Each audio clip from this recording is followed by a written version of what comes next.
मेरे पिताजी को एक अजीब सी आदत थी। खाना खाने बैठते तो एक निवाला तोड़कर थाली के चारों ओर फिराते, फिर उसे किनारे पर रखकर थाली को प्रणाम करते और फिर खाना शुरू करते। मैंने उन्हें ऐसा करते हुए रोज़ देखा और सोचा पिताजी ऐसा क्यों करते हैं। बहुत हिम्मत करके एक दिन मैंने उनसे पूछा कि पिताजी, आप रोज़ एक निवाला अलग करके खाने की थाली को प्रणाम क्यों करते हैं। पिताजी मेरी ओर देखकर मुस्कुराए। फिर उन्होंने कहा कि मैं खाने से पहले ईश्वर को धन्यवाद करता हूँ। धन्यवाद इस बात का कि उन्होंने खाना खाने को दिया, और धन्यवाद इस बात के लिए कि वो खाना खाने के योग्य है। मैं बहुत छोटी थी, समझ नहीं आ रहा था कि खाना तो माँ ने बनाया है, फिर इसमें ईश्वर कहाँ से आ गए। शायद पिताजी ने मेरी आंखों में सवाल को पढ़ लिया था। उन्होंने मुझसे बहुत धीरे से कहा कि खाना बहुत अच्छा बना है, इसलिए अब तुम्हारी माँ आएगी ना तो उसको भी धन्यवाद कह दूँगा। मुझे कायदे से ये बात याद नहीं रखनी चाहिए थी, लेकिन मुझे याद रह गई। कारण जिस दिन मेरी माँ दम तोड़ रही थी उससे कुछ देर पहले उन्होंने इशारे से पिताजी को अपने पास बुलाया और कहा कि आप मेरे मुंह में तुलसी का एक पत्ता और थोड़ा सा गंगाजल डाल दें। पिताजी ने ऐसा ही किया। पिताजी ने जैसे ही ऐसा किया, मेरी माँ मुस्कुराने लगी।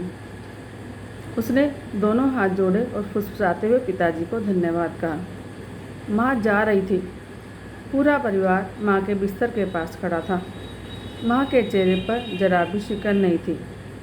माँ जाते हुए पिताजी को धन्यवाद करते हुए गई। धन्यवाद इतना कि इतने दिन साथ निभाया।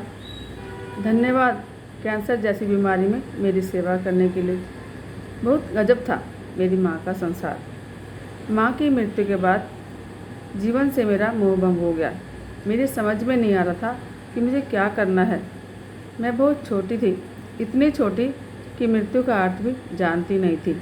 ऐसे में एक दिन पिताजी ने मुझे अपने पास बैठाया और कहने लगे, तुम्हें उदास नहीं होना चाहिए, तुम्हें ज़िंदगी को समझने की कोशिश करनी चाहिए।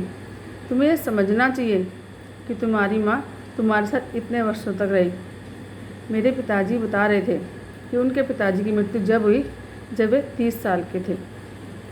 कई चीज़ें ईश्वर तय करते हैं जो उनकी अपनी योजना होती है। हमें ईश्वर के हर फैसले को स्वीकार करना चाहिए और उनका धन्यवाद करना चाहिए कि हमारे लिए हर पल कुछ सोच रहे हैं। मेरे पिताजी से मैंने कहा कि माँ हमें छोड़कर चली गई, इसमें हमें ईश्वर को धन्यवाद क्यों कहना चाहिए, और इसमें धन्यवाद जैसी बात क्या है। मुझे नहीं याद कि पिताजी को कहाँ से मेरी डायरी मिल गई जिसमें मैंने लिखा था कि हे भगवान, मेरी माँ को मृत्यु दे दो।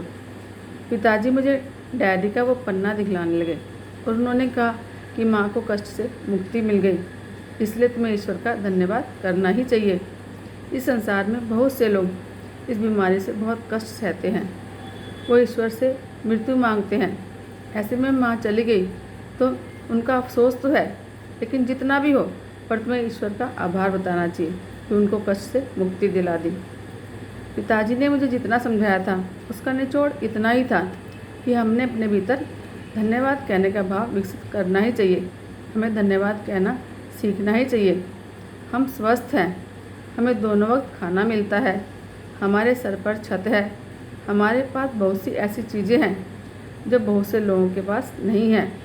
हमें ईश्वर के इस बात के लिए धन्यवाद कहना चाहिए। हमें धन्यवाद इसलिए कहना चाहिए क्योंकि इस संसार में बहुत से लोग ऐसे भी हैं जिनके पास वो नहीं जो हमारे पास है। इस संसार में बहुत से लोगों के पास ऐसी चीज़ें हैं जो हमारे पास नहीं हैं। इसके लिए मन में मलाल नहीं रखना चाहिए, बल्कि भगवान को धन्यवाद कहना चाहिए कि जो दिया है वह भी बहुत महत्वपूर्ण है। मैंने अपने पिताजी को कभी उदास नहीं देखा। मैंने पिताजी से एक बार पूछा कि क्या आप दुखी नहीं होते, तो पिताजी ने मुझे एक फिल्मी गीत गाकर सुनाया। मुझे गम भी उनका अजीज है, ये उन्हीं की दी हुई चीज़ है। पिताजी ने इस गीत को गुनगुनाते हुए मुझे समझाया था कि ज़िंदगी बहुत आसान हो जाती है अगर हम घटने वाली घटनाओं को ईश्वर की इच्छा मान ले तो, ईश्वर का विधान मान ले तो। वो मुझे समझाते थे, बहुत छोटी छोटी बातों में भी तुम अच्छाई ढूंढ सकते हो। एक बार अच्छाई ढूंढने की आदत पड़ जाती है तो ज़िंदगी बहुत आसान हो जाती है। हमेशा भगवान का धन्यवाद करना चाहिए। हम अपने आप को सुधार लें तो बहुत अच्छी बात है, अगर हम बदलेंगे तो युग बदलेगा। जय श्री कृष्णा।